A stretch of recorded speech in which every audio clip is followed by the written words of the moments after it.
تلنگانہ حج committee کے حجاج کرام کی واپسی کا آج 12 جون سے آغاز ہو چکا ہے۔ صدر نشین تلنگانہ حج کمیٹی مولانا سید غلام افضل بیابانی خسرو پاشا جمعے کی صبح 6 بجے شمس آباد انٹرنیشنل ایئرپورٹ پر حجاج کرام کے پہلے قافلے کا استقبال کیا۔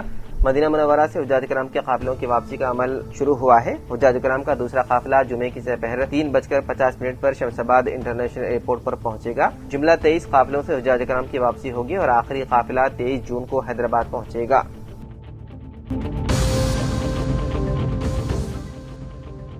بین الاقوامی مارکیٹ میں سونے اور چاندی کی قیمتوں میں کمی کے پیش نظر حکومت نے دونوں قیمتی دھاتوں کی درآمدی محصولات یعنی امپورٹ ڈیوٹی کی قیمت میں کمی کر دی ہے۔ درآمدی محصولات کی قیمت وہ قیمت ہے جس کی بنیاد پر ایسی منتخب اشیاء پر درآمدی محصول عائد کیا جاتا ہے جن کی قیمت بین الاقوامی مارکیٹ میں مسلسل تبدیل ہوتی رہتی ہے۔ Central board of indirect taxes and customs کی جانب سے جمعرات کی رات جاری نوٹیفیکیشن میں کہا گیا ہے کہ سونے کی درآمدی قیمت اب $1343 فی 10 گرام ہوگی۔ اس سے قبل 29 مئی کو سونے کی درآمدی قیمت $1423 فی 10 گرام مقرر کی گئی تھی۔ اس طرح اس میں $80 کی کٹوتی کی گئی ہے۔ چاندی کی درآمدی قیمت $276 گھٹا کر $2092 فی کلو گرام کر دی گئی ہے۔ اس سے قبل 29 مئی کو یہ $2368 فی کلو گرام طے کی گئی تھی۔ سونے کی درآمدی قیمت میں یہ مسلسل دوسری اور چاندی میں مسلسل تیسری کٹوتی ہے۔ اس سے قبل 29 مئی کو بھی دونوں قیمتی دھاتوں کی درآمدی قیمتیں گھٹا دی گئی تھی۔ چاندی میں 19 مئی کو بھی کٹوتی کی گئی تھی۔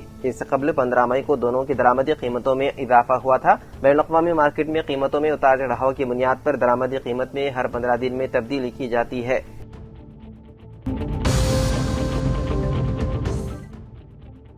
میاں بیوی کے درمیان جاری اختلافات ایک خاندان کے لیے المناک سانحہ بن گیا۔ بیوی سے جھگڑے کے بعد دل برداشتہ ایک شخص نے اپنے دونوں بچوں کے ساتھ نظام ساگر پروجیکٹ کے بیک واٹر میں چھلانگ لگا کر خودکشی کر لی۔ تفصیلات کے مطابق ریاست تلنگانہ کے ضلع سنگاریڈی کے نظام پیٹ منڈل مستہر کے رہنے والے 32 سالہ کرشنا اور سویتا شوہر بیوی بتائے گئے ہیں۔ ان کے 2 بچے 8 سالہ رکشت اور 5 سالہ نینا تھے۔ بتایا جاتا ہے کہ گزشتہ کچھ عرصے سے کرشنا اور اس کی بیوی سویتا کے درمیان گھریلو تنازعات چل رہے تھے۔ حال ہی میں دونوں کے درمیان شدید جھگڑا اور تلخ کلامی ہوئی تھی۔ اس واقعے کے بعد کرشنا ذہنی طور پر پریشان ہو گیا اور اپنے دونوں بچوں کو ساتھ لے کر ضلع کاماریڈی میں واقع نظام ساگر پروجیکٹ کے بیک واٹر علاقے پہنچا۔ مقامی افراد کے مطابق کرشنا نے پہلے اپنے دونوں بچوں کو پانی میں دھکیل دیا اور بعد ازاں خود بھی پانی میں کود کر اپنی زندگی کا خاتمہ کر لیا۔ پولیس نے اس سلسلے میں مقدمہ درج کرتے ہوئے مصروف تحقیقات ہے۔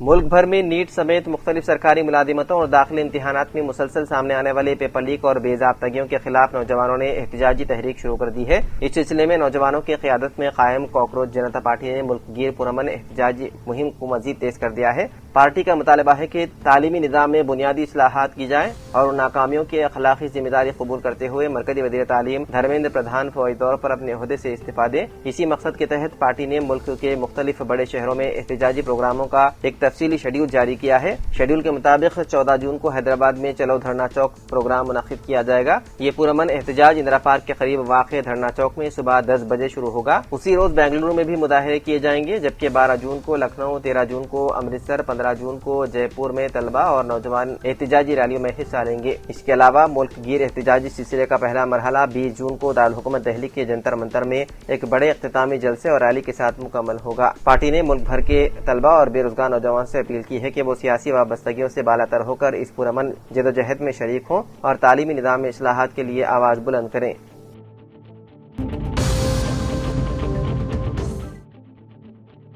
شادی کی تقریب میں شرکت کے بعد گھر واپس لوٹ رہے 4 دوست ایک بھیانک سڑک حادثے کا شکار ہو گئے، جس کے نتیجے میں 2 نوجوان جاں بحق جبکہ 2 دیگر شدید زخمی ہو گئے۔ یہ افسوسناک حادثہ تلنگانہ کے جنگاؤں ضلع میں جمعرات اور جمعے کی درمیانی شب پیش آیا، جس سے مہلوکین کے خاندانوں میں کوہرام مچ گیا۔